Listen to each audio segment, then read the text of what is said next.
Welcome to Baba academy online education digital class. હું ગૌરવ મકવાણા બાબા એકેડમીના online digital platform પર આપ સર્વે વિદ્યાર્થી મિત્રોનું હાર્દિક સ્વાગત કરું છું. આપણે મળ્યા છે ધોરણ 10 વિષય છે ગણિત, પ્રકરણ નંબર છે 13મું આંકડાશાસ્ત્ર, જેમાં આગળના લેક્ચરમાં 13.2 વિશે બેઝિક સમજ આપી હતી, બરાબર. અને અહીંયા હવે જોવાનું છે સ્વાધ્યાય 13.2 નો દાખલા નંબર 1 રકમ મેં લખેલી છે. હવે ખાલી હું તમને સમજૂતી આપું, દાખલાની ગણતરી સમજાવું. હવે આની અંદર આપણને કીધું છે કે નીચેનું જે કોષ્ટક જે છે એ એક વર્ષ દરમિયાન એક દવાખાનામાં દાખલ થયેલા દર્દીઓની ઉંમર દર્શાવે છે. એક વર્ષની અંદર જેટલા દર્દીઓની ઉંમર કંઈ હતી, બરાબર, એનું કોષ્ટક આપેલું છે. અને આપેલ માહિતીની અંદરથી બહુલક અને મધ્યક શોધવાનું છે. હવે બહુલક પહેલો દાખલો છે, મધ્યક આપણે ભણી ગયા છે, બરાબર. તો મધ્યક કેવી રીતે શોધવાનું છે તમને આવડવો જોઈએ, બરાબર. તો આપણે બહુલક અને મધ્યક બંને શોધીશું. તો સૌ પ્રથમ આપણે શોધવાનો છે બહુલક. અહીંયા લખ્યું છે બહુલક, એટલે આપણે પહેલા શોધવાનો બહુલક. ચાલો, બહુલક શોધવા માટે સૌ પ્રથમ તો આપણને શું ખબર હોવી જોઈએ? સૂત્રમાં કયા કયા ડેટા યુઝ થાય એ ખબર હોવી જોઈએ. તો પહેલા હું આ સાઈડ સૂત્ર લખીશ, કેમ કે ડેટા હું આ બાજુ તૈયાર કરીશ.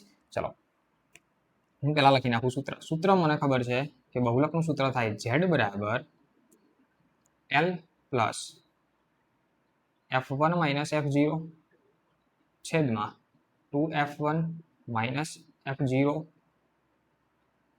માઇનસ f2 ગુણ્યા h. આ મારું સૂત્ર છે બહુલકનું, બરાબર. હવે આની અંદર સ્પષ્ટ કીધું કે બહુલક શોધો, તો બહુલક બરાબર ક્વેશ્ચન માર્ક થાય, બરાબર. જો ડેટા પહેલા અહીંયા બનાવવાનો, પછી આ રીતે સૂત્ર લખીને ગણતરી કરવાની, બરાબર. તો આપણે પહેલા ડેટા તૈયાર કરીએ કે z બરાબર ક્વેશ્ચન માર્ક, બરાબર. પછી l એટલે શું હતું મેં કીધું હતું? l એટલે બહુલકીય વર્ગની અધઃસીમા. યાદ કરો આગળનો લેક્ચર, બહુલકીય વર્ગની અધઃસીમા. હવે જો બહુલકીય વર્ગ એટલે શું એ હું તમને સમજાવી દઉં. l બરાબર બહુલકીય વર્ગની અધઃસીમા. બહુલકીય વર્ગ એટલે કે આની અંદર મોટામાં મોટી આવૃત્તિ કઈ દેખાય? મોટામાં મોટી આવૃત્તિ કઈ દેખાય? તો કે 23. કઈ દેખાય? 23. તો 23 નો વર્ગ પકડો. આ 23 નો વર્ગ કયો છે? 35 થી 45. તો આ 35 જે છે એને શું કહેવાય? બહુલકીય વર્ગની અધઃસીમા કહેવાય. ફરી વખત સમજાવી દઉં. બહુલકીય વર્ગની અધઃસીમા l એટલે શું? તો l એટલે કે સૌથી મોટામાં મોટી આવૃત્તિ કઈ છે? તો કે 21 અને 23 છે, અને સૌથી મોટી 23 છે, બરાબર. બધાની અંદર સૌથી મોટી 23.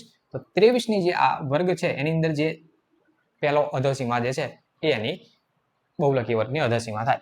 એટલે l બરાબર કેટલા થઈ ગયા? 35. આઈ હોપ કે તમને આમાં ખબર પડી હશે. દરેક દાખલામાં આવું થાય. રેડી? પછી f1. પછી શું છે? f1 એટલે કે જ્યાં મોટામાં મોટી આવૃત્તિ છે આના જ f1 કહેવાય. મોટામાં મોટી આવૃત્તિ 23 છે, એને જ f1 કહેવાય. આ રહ્યો એ જ f1. તો f1 માટે આપણે શું લખી નાખીએ? f1 બરાબર 23. રેડી? પછી આવે f0. એટલે પેલું મેં કીધું 1 2 એવું યાદ રાખો. f0 એટલે કે બહુલકીય વર્ગને આગળના વર્ગની આવૃત્તિ. આગળનો વર્ગ એટલે આની આગળ કયો આવે? તો કે 21. તો f0 થઈ ગયા 21. f0 શું થઈ ગયા? f0 બરાબર 21. અને f2 એટલે બહુલકીય વર્ગના પછીના વર્ગની આવૃત્તિ. અને પછી શું આવે છે? 14. તો f2 થઈ ગયા 14 તમારા. f2 બરાબર 14. અને પછી આ બધા પતી ગયા. h એટલે શું? તો કે વર્ગ લંબાઈ. કેટલાનો ગાળો છે?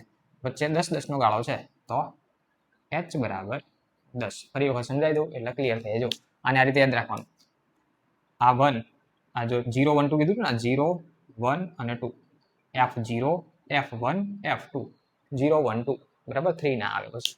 ચાલો સમજી લઈએ ફરી વખત. આ હતી રકમની પરથી આપણે પહેલા સૂત્ર મૂક્યું. આપણે સાચું સૂત્ર ખબર છે, z બરાબર l plus f1 minus f0 નીચે 2f1 minus f0 minus f2 multiply by h. ચલો, z એટલે કે બહુલક જે શોધવાનો છે, રકમમાં જ કીધું બહુલક શોધો. l એટલે શું? આ l એટલે કે બહુલકીય વર્ગની અધઃસીમા, બરાબર. બહુલકીય વર્ગ એટલે કયો? મોટામાં મોટો વર્ગ કયો છે? તો કે 23, બરાબર. મોટા મોટી આવૃત્તિ કઈ છે? 23. 23 ની ઉપરનો વર્ગ એટલે કે 35 થી 45 એની અધઃસીમા એટલે 35. l બરાબર 35 થાય. પછી f1 એટલે કે જે આ બહુલકીય વર્ગ મોટામાં મોટી આવૃત્તિ છે એને જ f1 કહેવાય. એટલે f1 23 થઈ ગયા. f0 એની આગળના વર્ગની આવૃત્તિ. આગળ કેટલા છે? 20 21. અને f2 એટલે પછીના વર્ગની આવૃત્તિ એટલે 14. અને h એટલે કેટલા થઈ ગયા? 10. આઈ હોપ કે તમને આમાં ખબર પડી હશે.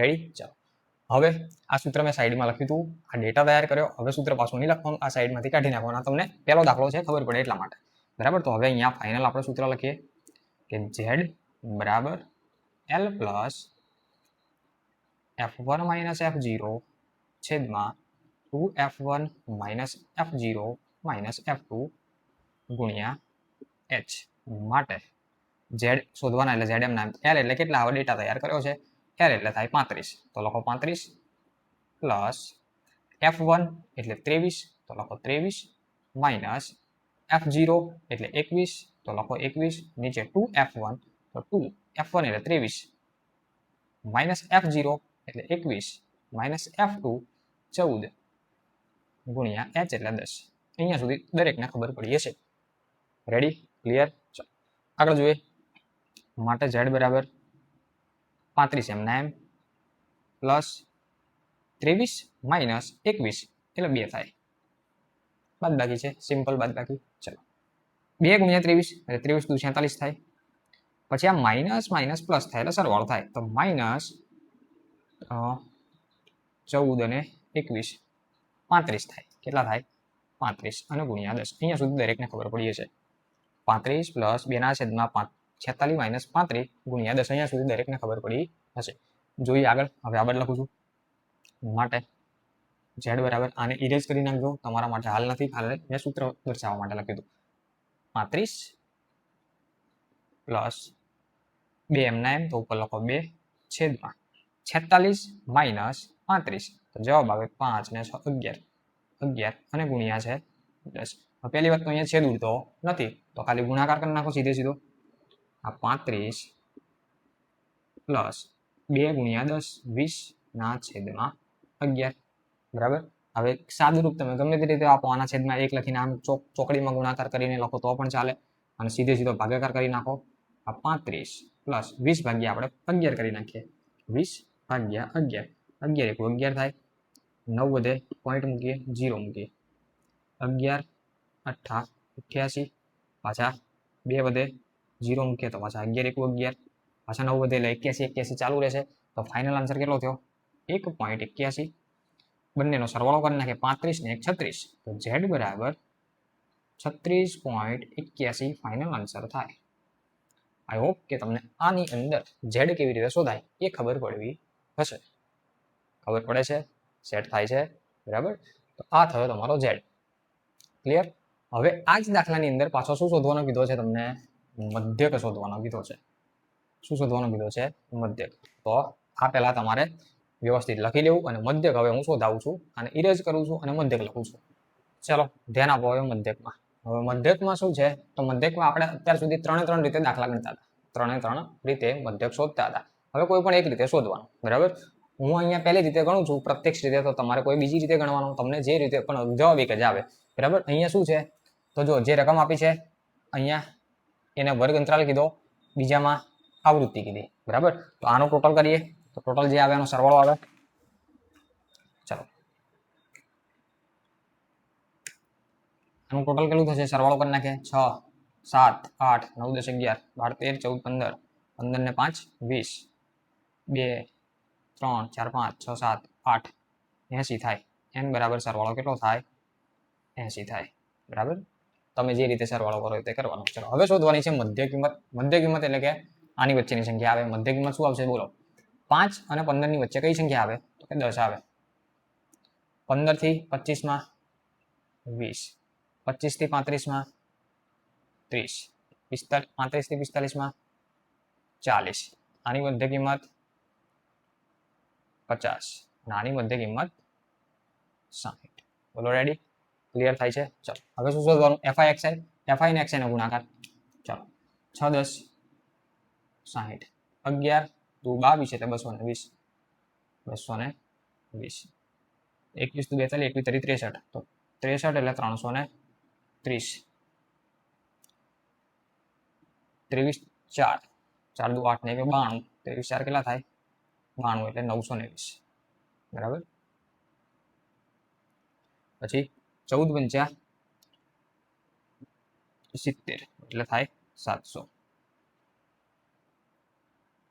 6 પંચા 30 એટલે થાય 300 રેડી તો આ થયો ગુણાકાર તમને ના ખબર પડે તો સાઈડમાં ગુણાકાર 6 ગુણ્યા 10 11 ગુણ્યા 22 આ રીતે બધો ગુણાકાર કરી દેવાનો ચલો હવે આનો હું ટોટલ કરું એટલે આને કહેવાય સિગ્મા fi xi આને સિગ્મા એન પણ કહેવાય, બરાબર. એટલે આનું ટોટલ કરો એટલે કહેવાય સિગ્મા એફઆઈ એક્સઆઈ. ટોટલ કરી નાખીએ કેટલું થાય 0 0 0 0 0 બધામાં 0 છે એટલે 0.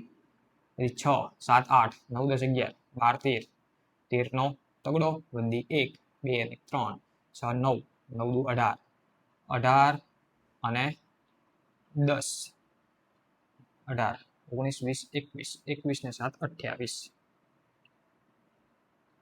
આટલો થાય, બરાબર. એક વખત ટેલી કરી લેવો, બરાબર. તો સિગ્મા એફઆઈ એક્સઆઈ 2830 થાય, બરાબર. હવે બનાવીએ ડેટા. લખવાનું આપેલ દાખલાની ગણતરી કેવી રીતે કરો છો તો કે પ્રત્યક્ષ રીતે કરતા.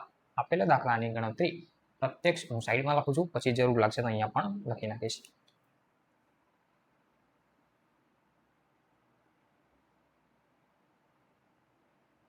આપેલ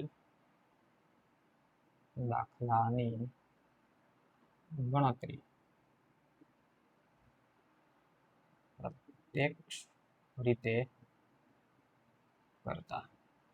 ચલો એની અંદર ડેટા બનાવીએ. સૌ પ્રથમ એક્સ બાર એટલે કે મધ્યક શોધવાનો છે. હવે પ્રત્યક્ષ રીતે ગણીએ છીએ તો n એટલે કે 80 અને સિગ્મા એફઆઈ એક્સઆઈ એટલે 2830. ચલો સૂત્ર મૂકી દઈએ હવે ખાલી.